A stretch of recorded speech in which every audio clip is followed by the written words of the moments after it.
Assalamualaikum warahmatullahi wabarakatuh. Waalaikumsalam warahmatullahi wabarakatuh. Sahabat religi Gunung Kidul, salam hangat, salam jumpa dalam acara podcast Bisaroh, bimbingan dan sapa rohani. Kali ini kita akan berbincang-bincang tentang dunia santri dan pesantren. Telah hadir di podcast ini Kang Soleh dan Mbak Ima dari pesantren Nahdlatul Thulab Gedang Sari Gunung Kidul. Assalamualaikum Kang Soleh. Waalaikumsalam. Assalamualaikum Mbak Ima. Sehat nggih? Alhamdulillah. Kabar baik nggih? Baik. Nggih. Ini gini Kang Soleh.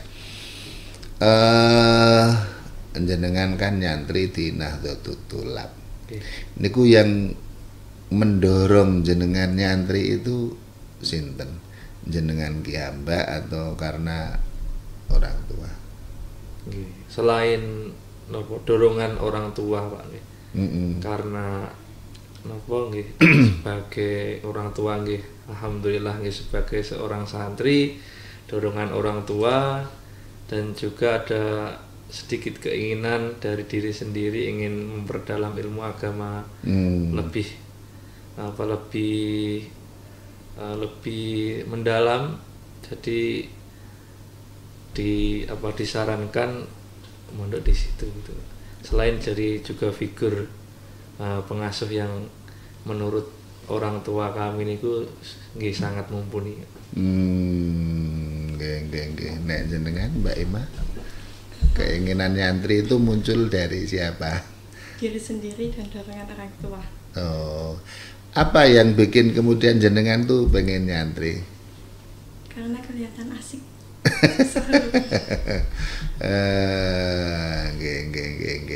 Nggih. Kang Soleh. Yeah. Dorongan orang tua karo keinginane jenengan niku gedhe ndi? Nggih, pertama-tama nggih niku, Pak. Dorongan orang tua itu lebih mendominan. Oh, gitu ya. Lebih dominan dari dorongan orang tua nggih. Nggih. Karena nggih dalam masa remaja kan biasa, Pak. Pengennya itu biasanya kan nggih yang lebih bebas, lebih bebas, hura-hura pesantren gitu kan. Ya.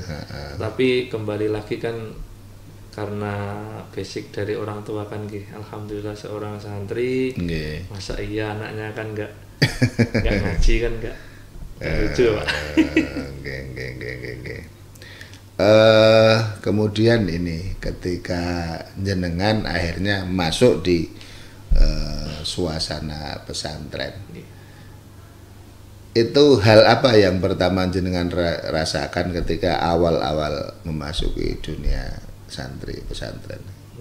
Pertama-tama belum bisa membiasakan diri, Pak. Terutama dengan lingkungan, dengan keadaan, belum bisa membiasakan diri, masih masih menyesuaikan, masih grogi dalam bertindak maupun kesehariannya itu belum beda jauh seperti yang di rumah itu, Pak. Harus mandiri, apa-apa sendiri, semuanya harus kita sendiri yang melakukan. Di rumah kan serba privasi ya. Semua tersedia. Lah ini Pak, harus rame-rame. Iya, Pak. Nggih.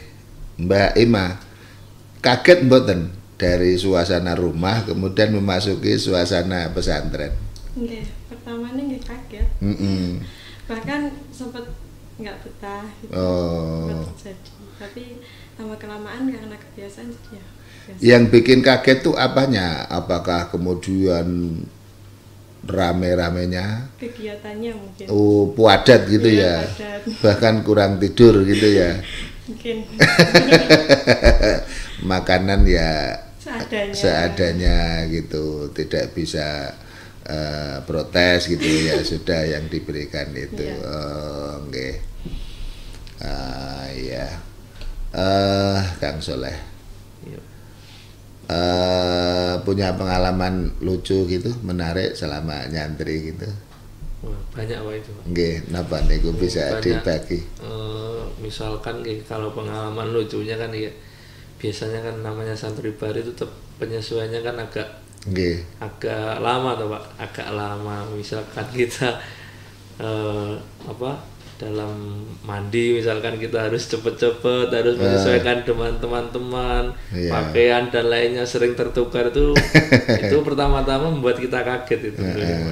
Akan tetapi lama-lama kemudian kan melatih kita untuk lebih menjadi pribadi yang lebih mandiri. Nggih. Tertukar akhirnya jenengan ya mau nggak mau pakai pakaian yang ada gitu ya. Iya, Baru tadi nanti ketemu lagi. Biasanya ketemunya bukan di tempat Pak, udah di mana gitu. gitu, di kamar mandi, di atas genteng juga bisa. Nggih. Mbak Ima, apa yang membuat jenengan suasana baru apa yang didapatkan ketika di pesantren? Banyak, salah satunya tadi ngantri mandi. Ya kalau di rumah kan kalau mau mandi tinggal masuk gitu. Ya, bisa. Kalau di pondok kan harus ngantri kan, bahkan sampai Mbak ngebar ya gitu. Nah dulu kan pertama-tama nggak paham ngebar itu apa gitu kan. Apa itu ngebar niku? Setelahnya Iya, seperti pas antri kan tuh Pak. Jangan lama-lama gitu ya. Pertama-tama ya nggak paham, cuma diam, bahkan nunggu berjam-jam. Yang lain yang baru datang kok udah dapat giliran, kok saya dari tadi di sini nggak dapat giliran. Ternyata harus kata-kata ngebar dulu ya Mbak. Oh gitu. Jadi password itu ngebah ya. Itu password setelah ini itu ini. Materialnya begitu Pak. Nggih ya. Kalau makannya itu mengusahakan sendiri atau disediakan pesantren?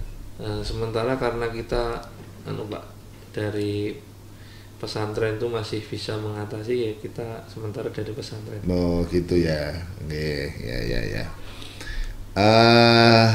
Pernah kangen nggak kemudian pengen pulang gitu? Oh, itu pasti Pak. Gitu ya. Iya, apa yang dilakukan untuk mengatasi kangen pengen pulang itu? Kadang menyendiri Pak biasanya. Gitu. Nggih. Tapi kan kalau saya pribadi kan dari orang tua kan sebelum berangkat kan sudah diberikan nasihat-nasihat, mungkin ya itu teringat kembali Pak, apa nasihat orang tua. Tujuan orang tua untuk memondokkan kita itu ya itu kembali lagi. Paling kalau awal-awal ya cuma bisa nangis katanya Pak. Laki-laki boleh nangis ya? Boleh Pak, tidak harus ditunjukkan itu. Oh gitu ya, oke.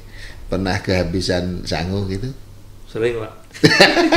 Apa trik atau jurusnya ketika sangunya habis itu?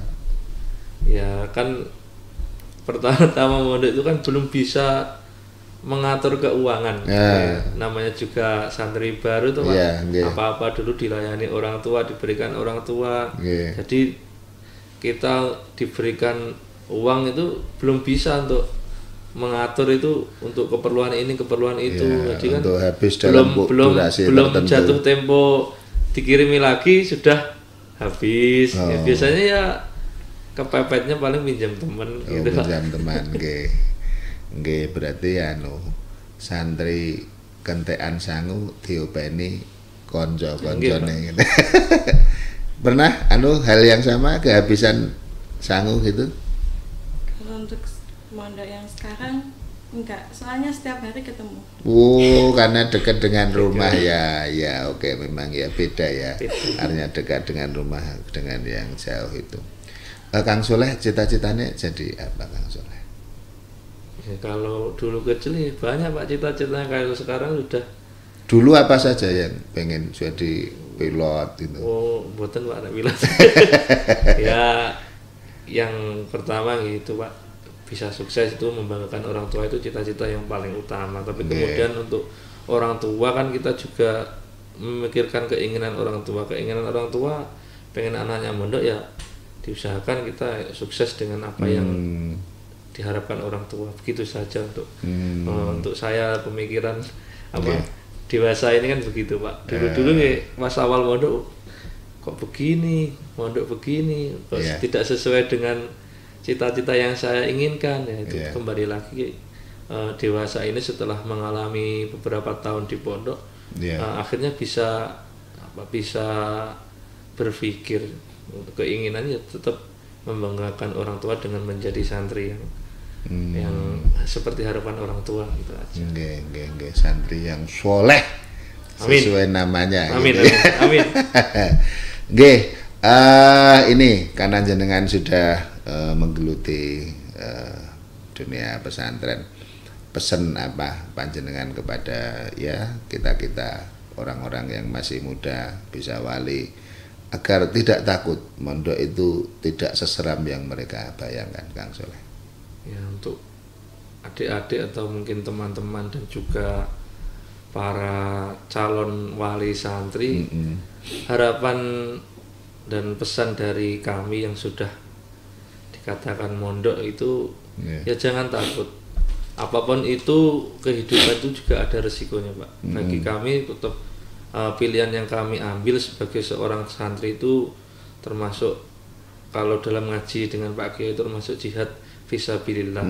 Itu tentunya juga jalan yang terjal untuk dilalui.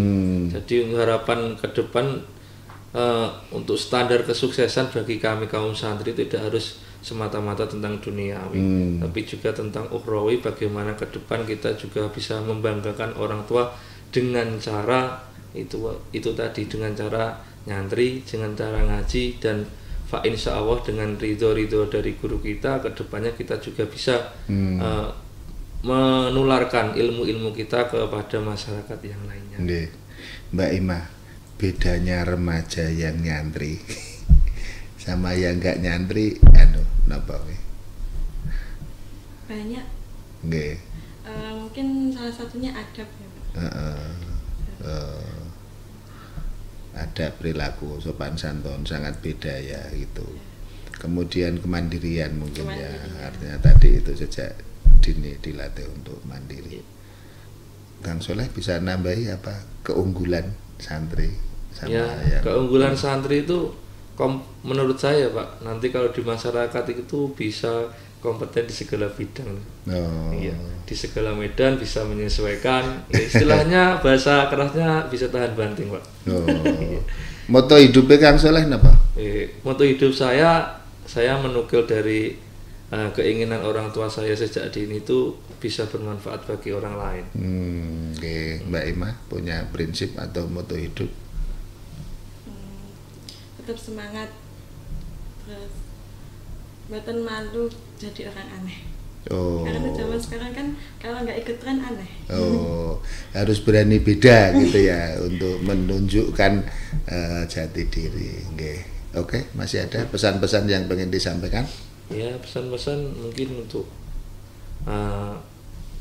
kedepannya, karena kami di sini juga istilahnya pondok yang sedang merangkak, pondok yang sedang berkembang. Ya, kami juga memohon restu dari panjenengan semuanya, terutama yang menonton podcast ini, untuk kedepannya kami bisa berkembang lebih baik. Kami mohon doa dukungan dari panjenengan semuanya agar ke depan kami yang berada di Pondok Pesantren Nahdlatul Thulab bisa mengemban amanah dari para orang tua, terutama bisa nasrul ilmi, bisa berguna, berkontribusi bagi negara dan agama. Begitu saja. Oke. Terima kasih Kang Soleh dan Mbak Ima.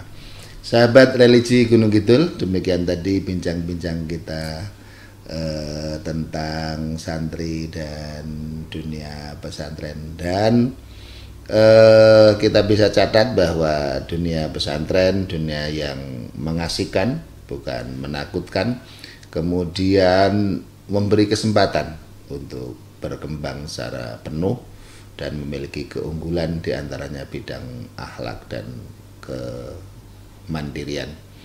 Sampai jumpa dalam acara podcast Bisaroh selanjutnya. Assalamualaikum warahmatullahi wabarakatuh. Waalaikumsalam warahmatullahi wabarakatuh.